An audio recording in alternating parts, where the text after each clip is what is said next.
Hai anak-anak semuanya. Kembali lagi bersama Pak Guru. Hari ini kita akan lanjut belajar lagi ya. Hari ini kita akan masuk di tema 5 muatan pembelajaran IPS.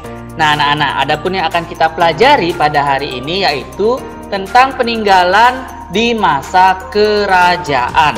Nah, adapun tujuan pembelajarannya, setelah anak-anak menonton video Pak Guru hari ini, anak-anak dapat mengetahui berbagai peninggalan pada masa kerajaan Hindu, Buddha, dan Islam. Nah, seperti biasa di awal video Pak Guru akan berikan kalian apersepsi sebagai bonus poin harian kalian. Nah, tapi sebelum kita masuk ke pertanyaan apersepsi, mari kita berdoa dulu agar apa yang kita pelajari hari ini bisa bermanfaat untuk diri kita dan untuk orang lain. Ya anak-anak sekalian, mari pusatkan hati dan pikiran kita kepada Tuhan dan doa akan Pak Guru pimpin. Berdoa mulai.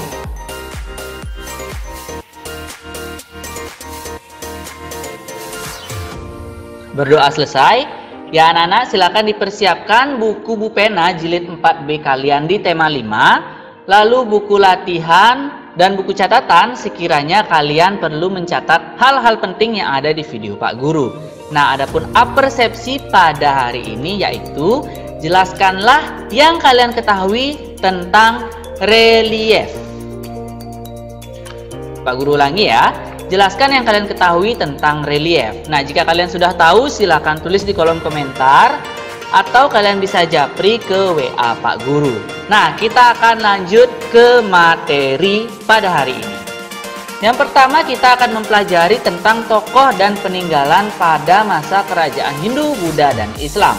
Nah, adapun beberapa tokoh beserta peninggalan kerajaan Hindu, Buddha, dan Islam dan juga sikap kepahlawanannya. Kita akan mulai dari yang pertama yaitu Raja Mulawarman dari Kerajaan Kutai.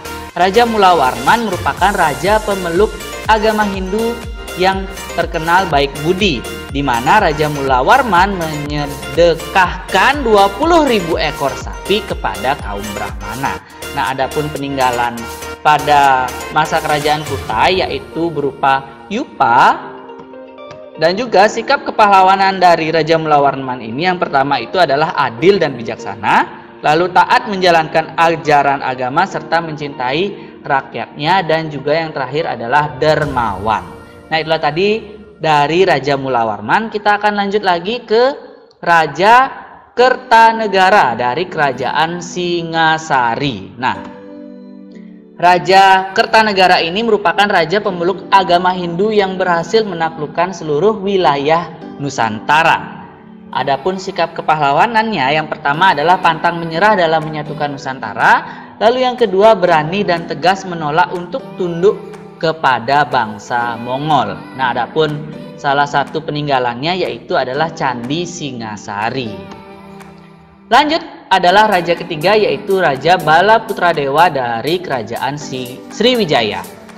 Raja pemeluk agama Buddha yang berhasil membuat kerajaannya sebagai pusat perdagangan, pelayaran, pendidikan, dan penyebaran agama Buddha di Nusantara. Adapun peninggalannya berupa prasasti Kedukan Bukit, di mana sikap kepahlawanannya yang pertama yaitu jujur, disiplin dalam memimpin rakyatnya, juga adil dan bijaksana dalam menegakkan hukum di Kerajaan Sriwijaya.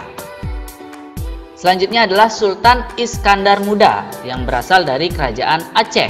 Nah, Sultan Iskandar Muda ini merupakan raja pemeluk agama Islam yang berhasil membuat Kerajaan Aceh mencapai puncak kejayaannya. Adapun peninggalannya yaitu Masjid Raya Baitur Rahman, di mana sikap kepahlawanannya yaitu adil dalam menegakkan hukum dan juga selalu mengutamakan kesejahteraan rakyat. Selanjutnya yang kelima ada Raden Patah dari Kerajaan Demak. raja pemeluk agama Islam yang menjadi penguasa pertama dari Kerajaan Demak, di mana peninggalannya berupa Masjid Agung Demak dan kepahlawanannya menghormati kebebasan beragama dan juga berani melawan penjajah pada saat itu. Nah, kita akan lanjut ke materi berikutnya, yaitu perjuangan tokoh kerajaan Hindu dan juga Buddha. Kita akan masuk dari tokoh yang pertama, yaitu Raja Mulawarman, berasal dari Kerajaan Kutai di Kalimantan Timur. Merupakan seorang raja yang baik budi, rakyat hidup sejahtera dan makmur pada masa pemerintahannya. Selanjutnya, seperti tadi, menyedekahkan 20.000 ekor sapi kepada kaum Brahmana saat upacara keagamaan. Selanjutnya, membagikan emas dan tanah kepada rakyatnya. Itulah tadi perjuangan tokoh dari Raja Mulawarman. Kita akan lanjut ke tokoh yang kedua, yaitu Raja Purnawarman dari Kerajaan Tarumanegara di Jawa Barat.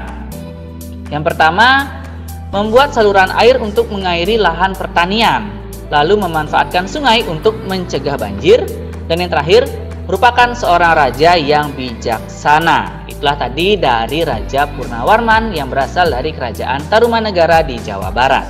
Kita akan lanjut lagi di tokoh yang selanjutnya, yaitu Raja Hayam Wuruk dari Kerajaan Majapahit di Jawa Timur. Nah, di mana Raja Hayam Wuruk ini membawa Kerajaan Majapahit mencapai puncak kejayaannya, menyejahterakan rakyat dengan membuka lahan pertanian dan pembuatan bendungan serta saluran pengairan. Selanjutnya, rakyat hidup damai dan makmur karena pertahanannya yang kuat dari serangan musuh. Itulah tadi dari Raja Hayam Wuruk yang berasal dari Kerajaan Majapahit di Jawa Timur. Nah, selanjutnya ini merupakan tokoh dari Kerajaan Majapahit yang kedua. Ya, tidak lain tidak bukan adalah Mahapatih Gajah Mada. Di mana Mahapatih ini, maksud Pak Guru, Gajah Mada ini merupakan seorang Mahapatih yang gagah berani menaklukkan wilayah lain untuk mempersatukan Nusantara.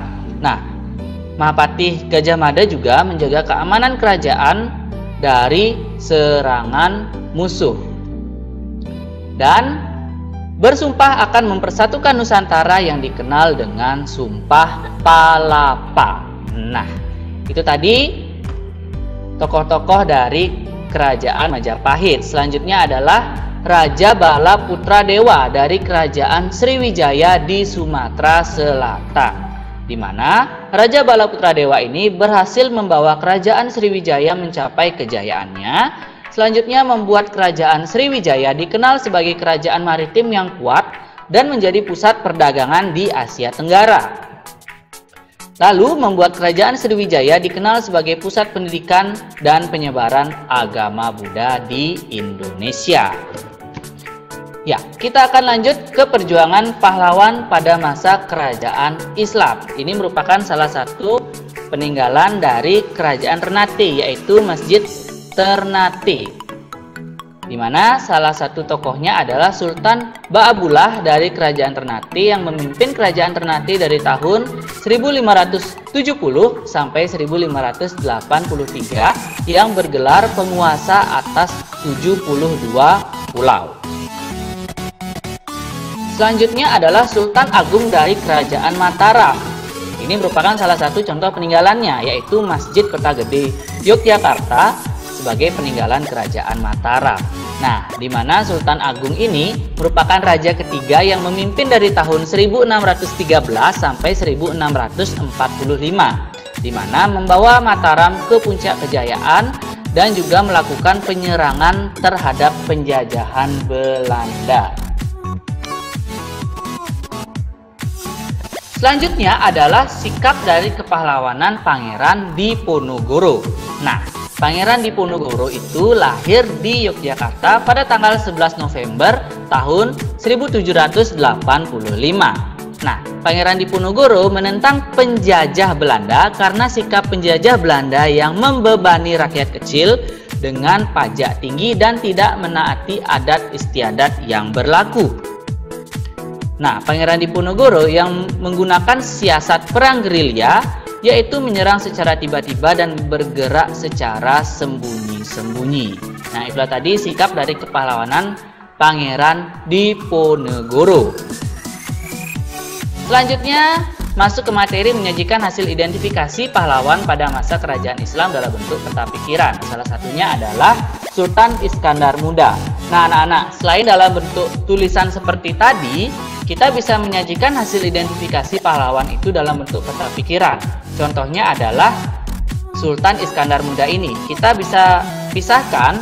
Yang pertama itu kita cari dulu sikap kepahlawanannya, yaitu contohnya yang pertama adalah rela berkorban, yang kedua tidak mudah menyerah, dan yang terakhir berani melawan penjajah. Selanjutnya kita cari perjuangannya, yaitu yang pertama membentuk Angkatan Perang Aceh, yang kedua menjadikan Selat Malaka sebagai jalur perdagangan. Ya anak-anak, kurang lebih seperti itulah materi IPS untuk hari ini. Nanti untuk tugasnya Pak Guru akan berikan setelah kegiatan pas selesai. Jadi anak-anak dimohonkan untuk fokus belajar dulu agar nanti kegiatan penilaian akhir semester bisa berjalan dengan lancar dan kalian mendapat nilai yang maksimal. Oke, sekian dulu video Pak Guru untuk hari ini. Seperti biasa, jagalah kebersihan kalian, jagalah kesehatan di rumah, gunakanlah masker jika kalian harus bepergian keluar rumah, dan jangan lupa cuci tangan pakai sabun. Dan ingat, kita harus menjaga kesehatan diri kita dan juga menjaga kesehatan orang-orang yang kita cintai. Kita akan bertemu di video berikutnya. Sampai jumpa, bye-bye.